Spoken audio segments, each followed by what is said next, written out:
تو یہ ان کا اپنے آپ کو ویلتھیسٹ، ون آف دی ویلتھیسٹ آپ کا نام وکیپیڈیا لکھتا ہے. اور پاکستان کی جب بات کریں تو وہاں وہی سارے مسائل ہیں جو دنیا میں کہیں بھی موجود ہیں وہ پاکستان میں موجود ہیں، صرف اس وجہ سے کہ آپ جیسے حکمران تھے اور آپ جیسے تاجر آئے پالیٹکس میں، اور آپ نے پالیٹکس کو کرپشن میں اور سیاست میں بھی کرپشن انوالو کر دی، سودے بازی اور بندے خریدنا اور بیچنا، اور وہ سودے بازیوں میں آپ پڑ گئے اور کرپشن کو آپ نے عام کیا.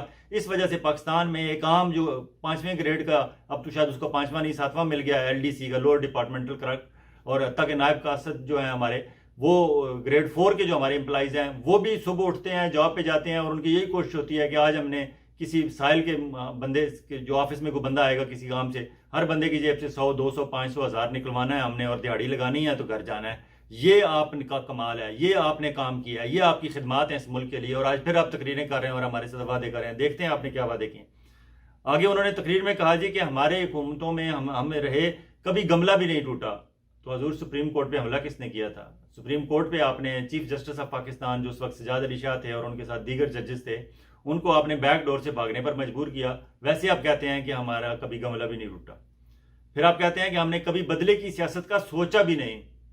آپ نے سوچا بالکل نہیں تھا، لیکن وہ جو آپ نے تقریریں کی تھیں کہ میں لاڑکانہ کی اور لاہور کی سڑکوں پہ گھسیٹوں گا آصف زرداری کو، وہ سوچ کے بغیر ہی تقریر کر دی تھی آپ نے. آگے کہتے ہیں کہ نواز شریف حکومت 3 بار ختم کی گئی اور ہم نے کچھ نہیں کیا. آپ کی 3 بار کس نے ختم کی تھی؟ جن کے قدموں میں آج پھر آپ بیٹھے ہوئے ہیں، نواز شریف، شہباز شریف صاحب. آپ جو بات کریں گے آپ کی ہر بات آپ کے واپس آپ کے منہ پہ آتی ہے. آج پھر آپ ان کے قدموں میں ہیں جنہوں نے 3 بار آپ کے بھائی کی حکومت ختم کی. یہ جو فارم 45 اور فارم 47 والی جیل سازی ہے نا، یہ ڈراؤنا خواب بن کر آپ کی نیندیں حرام کیے رکھے گا. اور وہ جو احتجاج بھی ہو رہا تھا، وہاں شور بھی ہو رہا تھا، سارا اس وجہ سے ہو رہا تھا کہ آپ جیلی مینڈیٹ سے آپ پرائم منسٹر بنے ہیں اور آج آپ کو اعتماد کا ووٹ ملا ہے. آپ کو جتنے ووٹ ڈالنے والے لوگ ہیں، آپ گرد گرد وہ جو لوگ تھے آپ کو بچانے والے، وہ سارے اس جیلی مینڈیٹ سے فارم 47 کا نتیجہ ہے. اور اس فارم 47 کی وجہ سے وہاں اسمبلی میں ہنگامہ ہو رہا تھا. اگر ایسا کوئی کام نہ کیا ہوا ہوتا، آپ سیدھے آپ جیت کے آئے ہوئے ہوتے فارم 45 کی بنیاد پہ، تو شاید اس طرح کا احتجاج بھی نہ ہوتا اور اس طرح لوگ اس احتجاج کو اگنور بھی نہ کرتے. لوگ پوچھتے ہاں بھائی کیوں نہیں پرائم منسٹر کو بات کیوں نہیں کرنے دے رہے؟ لیکن آج لوگ کہہ رہے تھے کہ یہ جو آپ کے خلاف احتجاج ہو رہا ہے ٹھیک ہو رہا ہے. کیوں کہ آپ جیلی مینڈیٹ سے آئے ہیں، آپ فارم 47 سے آئے ہیں، فارم 45 کے آپ نہیں ہیں. فارم 45 پہ پبلک نے مینڈیٹ دیا ہے، فارم 47 میں وہ ہے جو الیکشن کمیشن اور ہماری ملٹری اسٹیبلشمنٹ نے مل کے بنایا ہے اور فیک ہے وہ. آگے آپ نے کہا جی کہ 700 ارب روپے کا خسارہ پہلے دن سے ہم لے کے چلیں گے. آپ نے بڑی اچھی ڈیٹیل دی کہ 12,300 کا ٹیکس کلیکشن ہوتی ہے، 5,000 تو صوبوں کو چلا جاتا ہے، 7,300 باقی بچتا ہے اور 8,000 آپ نے سود کو دینا ہے. تو آپ کہتے ہیں جی کہ یہ قرض در قرض ہم لیتے رہے ہیں گزشتہ کئی سالوں سے. تو حضور کس نے لیا قرض در قرض؟ یہ جو آفتاب اقبال کے پروگرام میں چاچا بوٹا آتا ہے اس نے لیا تھا یہ قرض؟ یا آپ کا جو ڈرائیور کا چچا ہے اللہ دیتا ہے جس کا نام ہے، اس نے لیا تھا قرض؟ یا میں نے لیا تھا؟ ہم نے لیا تھا. ہم اوورسیز پاکستانی جو پاکستان سے بھاگ کے باہر آئے ہیں، ہم میں سے آلموسٹ 99% جو ہیں وہ اکنامک ریزنز کی وجہ سے آئے ہیں. کوئی 1% ایسے ہوں گے جن کے وہاں حالات نہیں تھے کام کرنے کے اور انہیں باہر آنا پڑا. ادروائز باقی سارے تو باہر روٹی روزی کے لیے آئے ہیں. 1 کروڑ اوورسیز پاکستانی، کیا انہوں نے پاکستان لوٹا؟ کیا انہوں نے قرض در قرض پاکستان کو قرض کی بوجھ ڈلے 80,000 ارب کے نیچے ہم نے کیا؟ آپ حکمران تھے، آپ کی وجہ سے ہوا یہ. آپ اپنی کارکردگی، اپنی چارج شیٹ اپنے خلاف آپ بیان کر رہے تھے. اور جہاں تک کرپشن کی بات ہے، کرپشن آپ نے عام کی. اگر چین یا جاپان، آپ مثالیں چین اور جاپان کی دیتے ہیں کہ جی وہاں یہ وہاں چین اور جاپان ہوتا تو آپ جیسے لوگوں کو اب تک بہت پہلے ٹکٹکی پر سزائے موت دی جا چکی ہوتی. کرپشن سزائے موت ہے چین میں، لیکن پاکستان میں آپ بڑے آرام سے گیٹ اوے ود آپ ہو جاتے ہیں.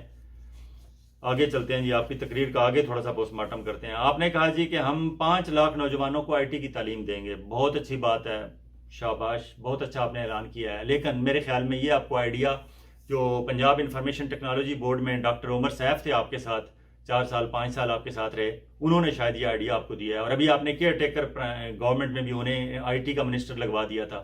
اب خیر سے جو کیئر ٹیکر گورنمنٹ تھی انوار اللہ کاکڑ صاحب، اس میں آدھے منسٹر تو آپ کے تھے.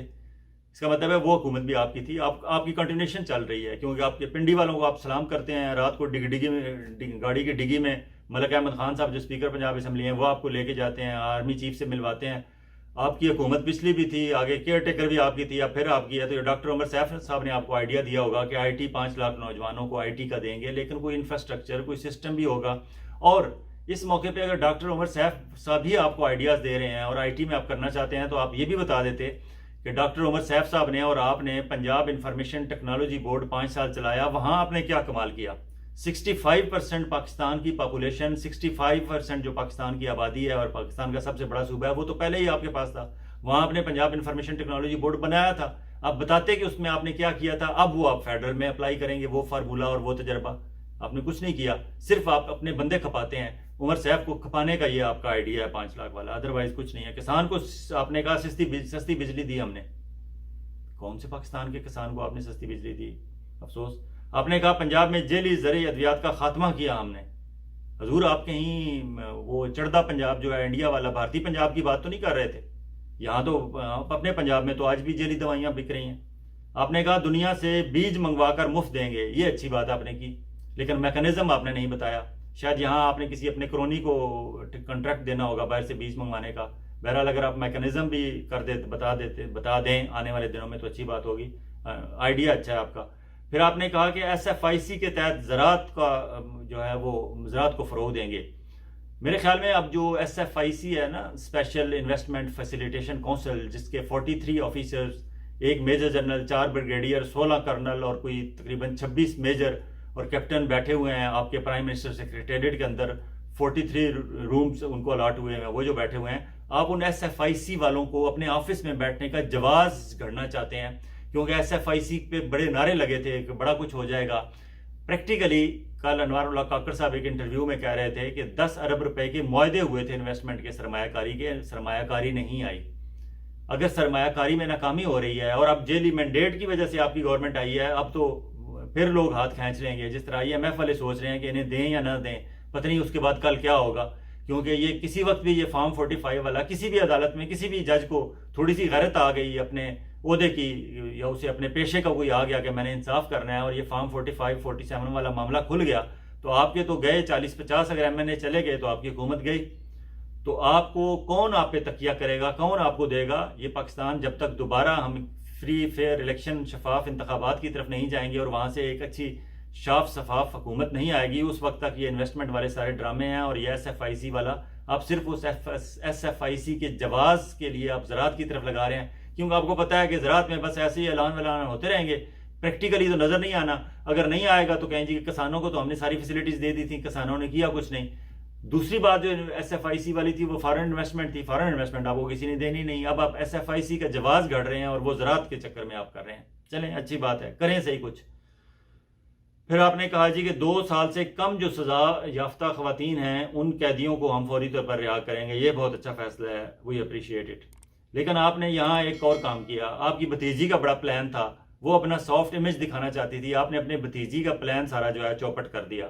انہوں نے لاہور کوٹ لکھپت جیل میں انفارمیشن دی ہوئی تھی کہ میں اگلے 2-3 دنوں میں کوٹ لکھپت جیل وزٹ کرنا چاہتی ہوں، اور وہاں صفائی ہو رہی ہے، پھر چونا کیا جا رہا ہے، سارے معاملات کیے جا رہے ہیں کہ جی چیف منسٹر پنجاب آ رہی ہیں، اور ان کا پلان تھا کہ میں وہاں جاؤں گی، خواتین سے ملوں گی، ان کے سر پہ ہاتھ رکھوں گی، اور اس کے بعد میں ان کی جو کم سزائیں جن کی ان کی رہائی کا اعلان کروں گی، وہ اور اپنا سافٹ امیج بتاؤں گی لوگوں کے سامنے. اور وہ جہاں جاتی ہیں 8 کیمرہ مین ان کے ساتھ ہوتے ہیں، اور وہ پورا میڈیا ٹیم انہوں نے اسلام آباد سے، ہماری انفارمیشن منسٹری کے بہت سینئر افسران انہوں نے وہاں پنجاب میں بلوا لی ہیں. مریم اورنگزیب بھی پنجاب میں انہوں نے رکھ لی ہیں، اور ان کے اتالیق جو ہیں استاد مکرم جناب پرویز رشید صاحب، وہ مستقل ہر میٹنگ میں ان کے ساتھ بیٹھے ہوتے ہیں.